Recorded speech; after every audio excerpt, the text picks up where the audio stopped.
Je savais que lui, il avait déjà eu des expériences, donc je crois que après réflexion, je me suis placée un peu inférieure à lui dans ce moment-là. Et j'avais peur de prendre des initiatives, oser le toucher lui, parce que du coup, je savais pas comment faire. Et oser m'exprimer aussi sur ce que je voulais, sur ce que j'avais peur de faire, etc. Mais il a dit ça, mais c'est quoi ça? C'est la chose étrange. Mais il a dit ça, mais c'est quoi ça?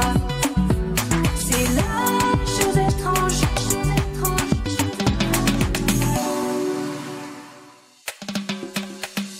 Hello tout le monde, bienvenue dans le hors-série d'été de La Chose Étrange, le podcast où on parle de sexe et d'amour, sans honte et sans tabou, et surtout entre nous.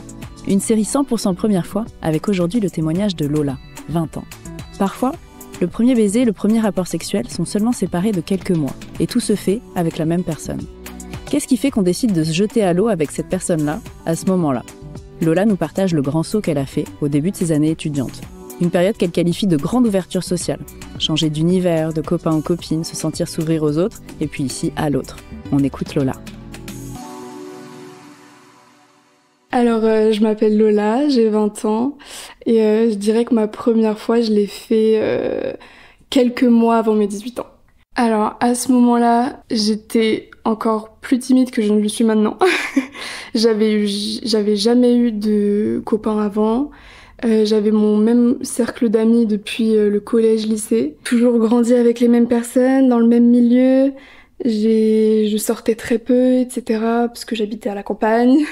Et là, en rentrant à la fac, c'est la première fois où j'ai vraiment eu un nouveau cercle social, où je me suis vraiment découvert, où les gens sont plus venus vers moi et moi je suis plus allée vers les autres. Et du coup là, le fait de changer de milieu, d'être sur Paris, d'avoir plus de possibilités, de liberté. Et du coup c'était vraiment un moment où je me suis découverte, je me suis un peu libérée progressivement. Et d'où le fait qu'avoir ce premier copain, c'était comme un peu quelque chose que j'attendais depuis longtemps, etc. Enfin, c'était vraiment un peu idyllique cette période-là, on va dire.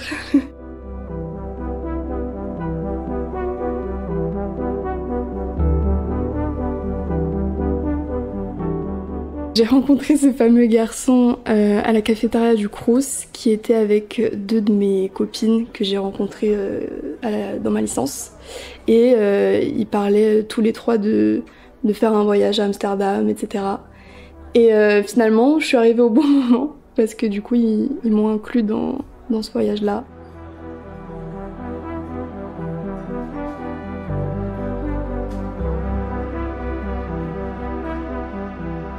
Et du coup, le premier baiser, il s'est fait dans le noir et dans un lit.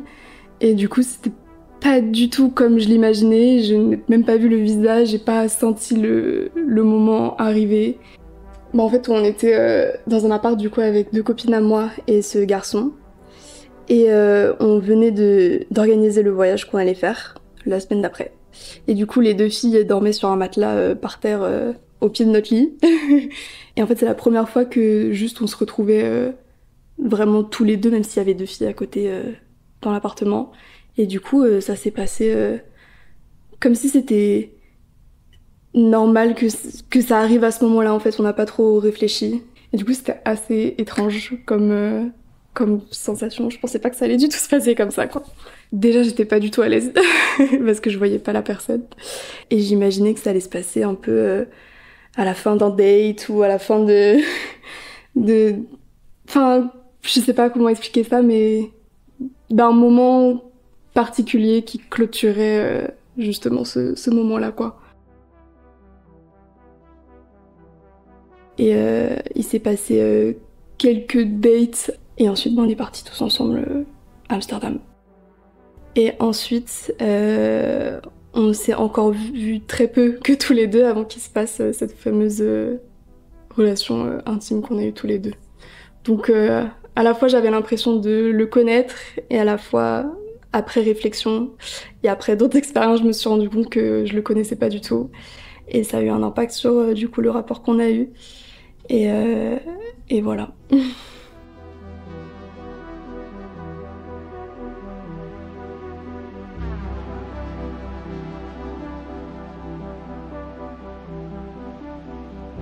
Et du coup, comment ça s'est passé ? C'était dans l'appartement de sa grand-mère qui n'était pas là. Et on venait de faire une soirée avec tous les amis de la fac. Et eux étaient rentrés chez eux. Et du coup, nous, on a regardé un petit film, etc., etc. Et ensuite, on est allé se coucher. Et en allant se coucher, on a commencé à se faire des bisous, à se caresser, tout ça, tout ça. Et je savais que lui ne voulait pas faire de pénétration au vu de son passé amoureux, etc. Il avait vécu des traumatismes, tout ça. Avant, par rapport à la pénétration, on en avait un peu parlé par message. Parce qu'on parlait beaucoup par message, en fait très peu dans la vraie vie. Enfin, on manquait beaucoup de communication. Et il m'avait dit que oui, s'il devait se passer quelque chose, fallait que je sache qu'il y aurait pas de pénétration pour le moment. Bah, j'ai très bien réagi parce que il m'a quand même exposé quelque chose de son intimité et de son passé. Et je me suis dit que, fallait que je le mette en confiance à ce moment-là pour éviter de le brusquer et peut-être que ça changerait s'il se sentait en confiance avec moi. Et du coup, je savais qu'on n'allait pas aller sur ce terrain-là. Et du coup, étonnamment, on a pris énormément de temps avant d'enlever nos vêtements et de vraiment passer à ce qu'on attend de la première fois, quoi. Et sur ce point-là, c'était vraiment bien. Enfin, on a fait des bisous pendant très très longtemps, etc. Et moi, j'avais pas du tout confiance en moi à ce moment-là. Je savais que lui, il avait déjà eu des expériences, donc je crois que après réflexion, je me suis placée un peu inférieure à lui dans ce moment-là. Et j'avais peur de prendre des initiatives, oser le toucher lui, parce que du coup, je savais pas comment faire. Et oser m'exprimer aussi sur ce que je voulais, sur ce que j'avais peur de faire, etc. Donc j'étais un peu, pas passive, mais j'attendais que lui fasse le premier mouvement. Voilà, moi j'étais très bien avec les bisous, etc. Mais fallait que ça vienne de lui. Et du coup, c'est venu de lui, où lui, il a voulu me faire plaisir.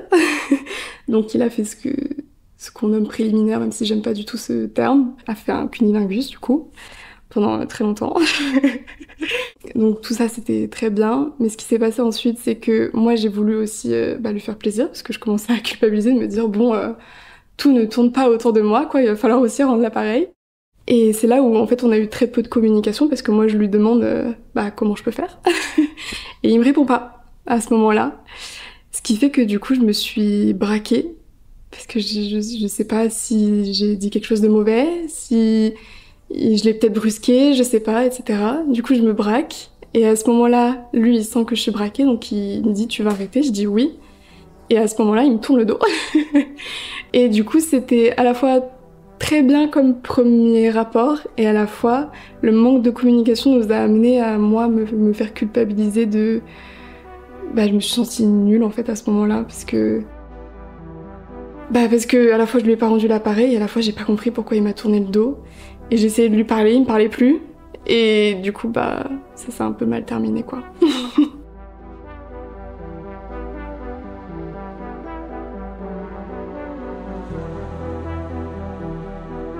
Après m'avoir tourné le dos, moi je me mets un peu à pleurer, mais lui j'ai l'impression qu'il s'est endormi. Du coup je me lève, je bois un verre d'eau, j'essaie de me changer les idées, etc. Et le lendemain matin on n'en reparle pas du tout de ce qui s'est passé.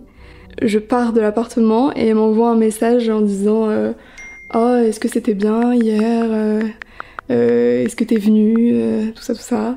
Et bon moi à ce moment-là je savais pas si j'avais joui ou pas, parce que c'était tout nouveau, donc bon, je lui ai dit oui, parce que voilà, mais je crois qu'après réflexion, c'était non. Et du coup, on n'en a plus jamais reparlé, et je n'osais pas lui en reparler, parce que je me suis dit peut-être... En fait, je sais pas, j'ai pas osé lui en reparler, parce que j'osais pas m'exprimer avec cette personne, je crois. Voilà. Il me mettait pas assez en confiance pour exprimer ce que je ressentais.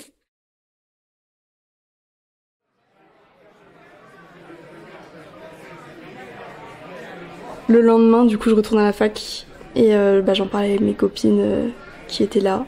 J'envoie aussi un message à ma meilleure amie. Enfin, je le dis vraiment à toutes les personnes à qui je parle régulièrement. Et je leur dis que ça y est, c'est fait, quoi. Voilà, et que c'était bien et que ça s'est bien passé. Je leur parle pas du fait que ça s'est aussi mal passé.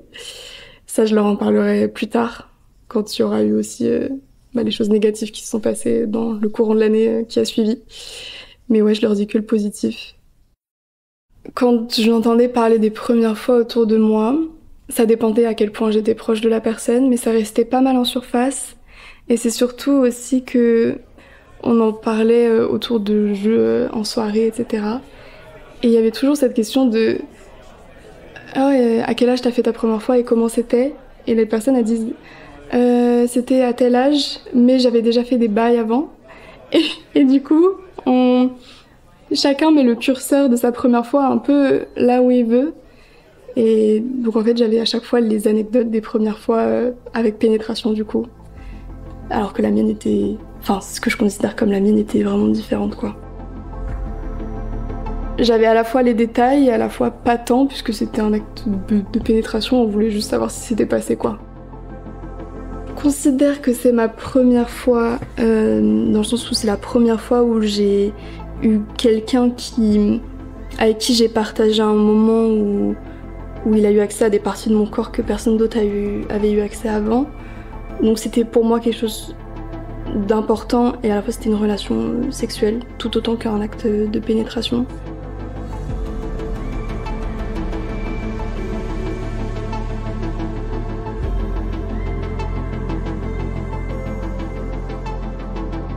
Il m'a quittée quelques semaines après et s'en est suivi une relation que je qualifierais de toxique, voilà. Relation toxique parce que moi je pense que c'était mon premier copain et il m'a dit je t'aime très vite, il m'a fait entrer dans sa vie très vite et il m'a montré les meilleures facettes de lui-même et ensuite juste après ses premiers rapports et il m'a très vite rejetée, après il me ramenait vers lui, il me rejetait, il me ramenait. Et moi je crois que j'étais un peu dépendante de lui à ce moment-là. Et ça a duré 1 an où il m'a fait des crasses, on va dire. Et du coup, cette histoire c'est pas très bien fini, quoi. En fait, ce qui fait que je me connecte avec cette personne-là à ce moment-là, c'est qu'il m'a fait sentir spéciale. C'est tout de suite vers moi qu'il est allé. Et puis il était très mystérieux, il dévoilait pas tout sur sa personne. Et puis j'ai l'impression qu'il avait un peu mis des stratégies aussi pour me faire aller vers lui et que je pense qu'à lui, etc. Et du coup je pense que c'est ça qui m'a attirée. Et ouais, en fait il m'a fait sentir comme quelqu'un qui était différente des autres. Et je pense qu'à ce moment-là, j'étais là en mode waouh, un garçon est attiré par moi en fait. Et c'est juste ça qui... En fait, je pense que j'aimais plus le fait qu'un garçon soit attiré par moi plutôt que être consciente que qu'est-ce que moi je ressentais par rapport à cette personne. C'était plus, ok, lui ressent ça pour moi.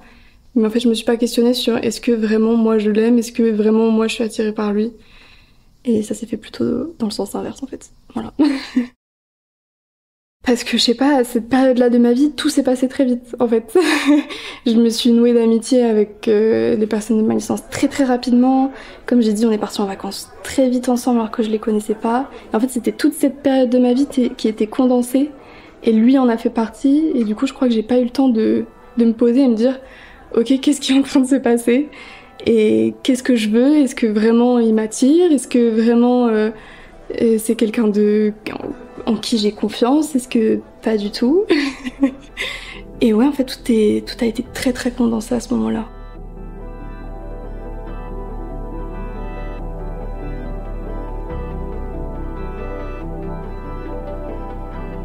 Je crois que ça a entaché ma vision de cette première fois et de cette personne-là. Et du coup, j'ai du mal à garder un souvenir bienveillant.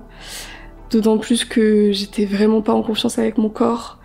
Quand on l'a fait, il faisait nuit, il y avait les rideaux fermés, mais il y avait les petits trous dans les volets.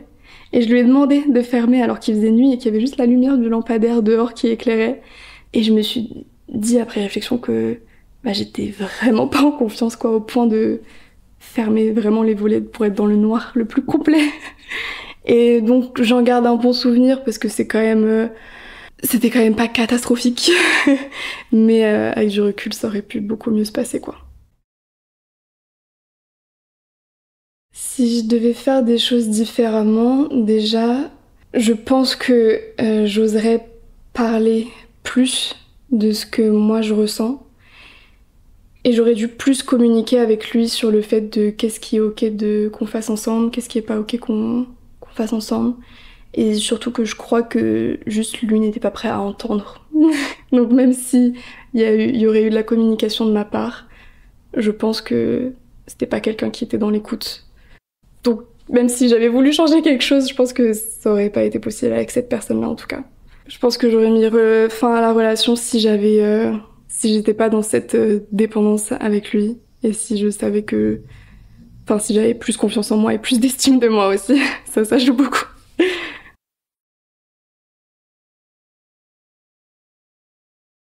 Et je préfère retenir une des premières fois que j'ai eu avec mon copain actuel, qui s'est beaucoup mieux placé et qui était à la hauteur de mes espérances, quoi. Voilà. Je préfère retenir ce moment-là plutôt que celui avec la première fois factuelle où j'ai eu une relation intime, quoi. Alors, je dirais que les ingrédients pour une première fois réussie, c'est la communication. Mais au-delà de la communication, c'est surtout d'être avec quelqu'un qui est prêt à entendre, qui est ouvert au fait de rassurer l'autre, de vraiment écouter l'autre, de vraiment prendre son temps avec l'autre. Et quelqu'un qui est à l'écoute, pas juste qui entend ce qu'on nous dit, quoi. En fait, je crois que la première fois, c'est oui, certes, pour cocher une case, mais que si on est avec une personne de confiance, même si elle n'est pas réussie, on en gardera un bon souvenir et on peut quand même être engagé émotionnellement. Moi, je suis juste tombée sur une personne où c'était la première fois pour faire la première fois, où j'étais pas du tout concentrée sur du plaisir ou quoi que ce soit, j'étais juste stressée et pas du tout dedans en fait. Et je pense que si ma première fois factuelle était avec mon copain actuel, je pense qu'elle se serait très très bien passée, même si j'avais rien eu d'autre avant, quoi.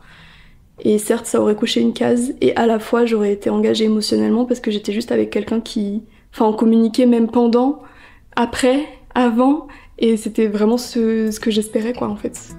Donc, je pense que oui, c'est possible.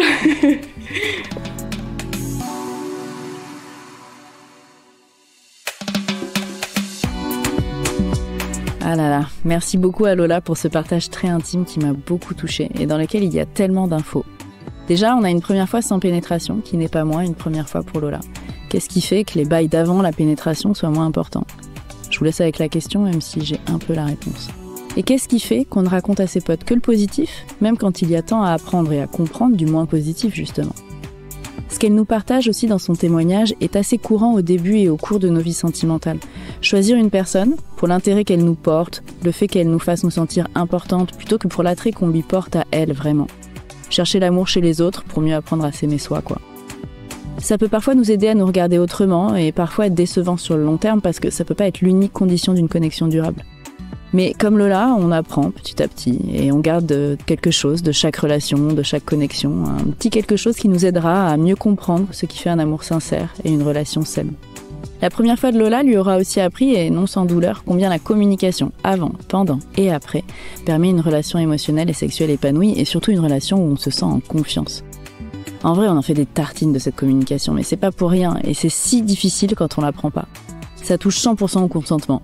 Entretenir un espace où chacun et chacune peut s'exprimer, un espace où le respect et l'écoute sont la base de la relation. Moi, j'ai beaucoup d'admiration pour Lola, qu'elle réussit dans un grand moment de vulnérabilité à exprimer qu'elle ne savait pas faire, qu'elle voulait des conseils et puis ensuite qu'elle voulait arrêter. Elle n'a juste pas eu le partenaire en capacité de saisir l'espace de communication qu'elle ouvrait ici. Alors entraînons-nous, avant nos premières fois, à exprimer nos désirs, à dire quand on ne sait pas, avec nos potes, nos familles, pour que ça devienne plus naturel à exprimer et à recevoir avec nos partenaires sexuels. Allez, n'oubliez pas de vous abonner pour ne rater aucune sortie. Et en attendant, je vous kiffe et à très vite.